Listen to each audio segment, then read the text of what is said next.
اللہ الرحمن الرحیم۔ مومنین کی قبور پر اور اولیاء اللہ کے مزارات پر حاضری دینا، جہاں سنت رسول اور اس کے بہت سارے فوائد احادیث طیبات میں بیان کیے گئے، وہاں حاضری کا طریقہ اور آداب بھی حدیث پاک میں بتلائے گئے۔ صحیح مسلم میں ہے، حضرت ابو مرثد غنوی روایت کرتے ہیں کہ نبی کریم صلی اللہ علیہ وسلم نے ارشاد فرمایا، لا تجلسوا علی القبور ولا تصلوا الیہا۔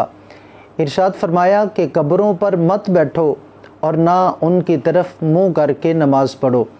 تو یہ نبی کریم صلی اللہ علیہ وسلم نے ہماری رہنمائی کی۔ اس حوالے سے ہمارے علماء نے جو ہمیں آداب اور طریقہ بتلایا وہ بڑا خوبصورت طریقہ ہے۔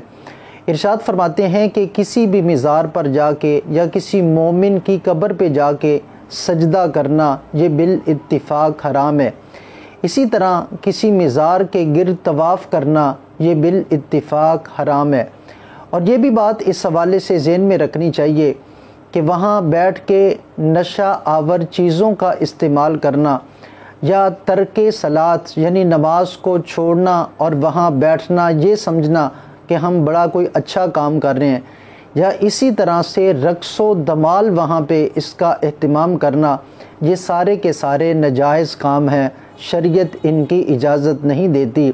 حضرت داتا صاحب علیہ رحمہ نے کشف المحجوب شریف میں باقاعدہ اسے ناجائز لکھا ہے۔ اعلیٰ حضرت علیہ رحمہ نے مزارات اولیاء پر جو حاضری کا طریقہ بتلایا، بڑا خوبصورت آپ نے طریقہ بتلایا، اگر اس کے مطابق عمل کر لیا جائے تو کسی کو اعتراض کا حق نہیں رہے گا۔ اعلیٰ حضرت علیہ رحمہ ارشاد فرماتے ہیں کہ مزارات اولیاء پر جانے کا طریقہ یہ ہے کہ مزارات اولیاء پر جب جانا ہے تو مزارات شریف پر اس طرح سے حاضر ہوں کہ پاؤں کی طرف جانا ہے اور ان کے چہرے کی جانب کم از کم 4 ہاتھ پیچھے جا کے کھڑا ہونا ہے اور درمیانی آواز میں انہیں سلام عرض کرنا ہے۔ سلام عرض کرنے کے بعد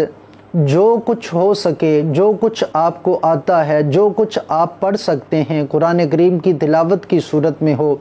درود پاک پڑھنے کی صورت میں ہو، استغفار کی صورت میں ہو، جتنا ٹائم میسر ہو جو کچھ پڑھ سکتے ہیں وہ سب کچھ پڑھنے کے بعد پھر دعا کرنی چاہیے، اسے اللہ کے حضور پیش کرنا چاہیے۔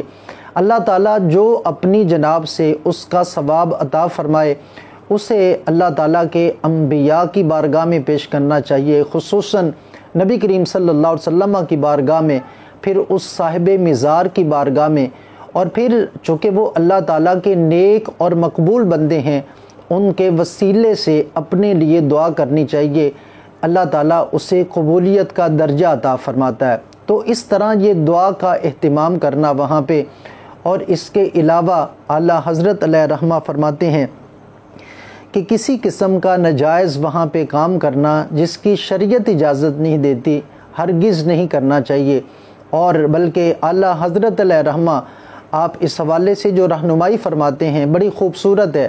آپ ارشاد فرماتے ہیں کہ فتنے سے بچنے کے لیے قبور کو ہاتھ بھی نہیں لگانا چاہیے اور بوسہ بھی نہیں دینا چاہیے، اور بلکہ آپ ارشاد فرماتے ہیں مزید اس کے اوپر رہنمائی کرتے ہوئے کہ کسی قبر کا طواف کرنا یا کسی قبر کو سجدہ کرنا یہ حرام ہے۔ تو جب اللہ تعالیٰ کے اولیاء اور مومنین سے ملاقات کی نیت سے بندہ جائے تو اس طرح سے یہ طریقہ اختیار کرے تو پھر بندہ مومن کے لیے بھلائیاں ہی بھلائیاں ہیں۔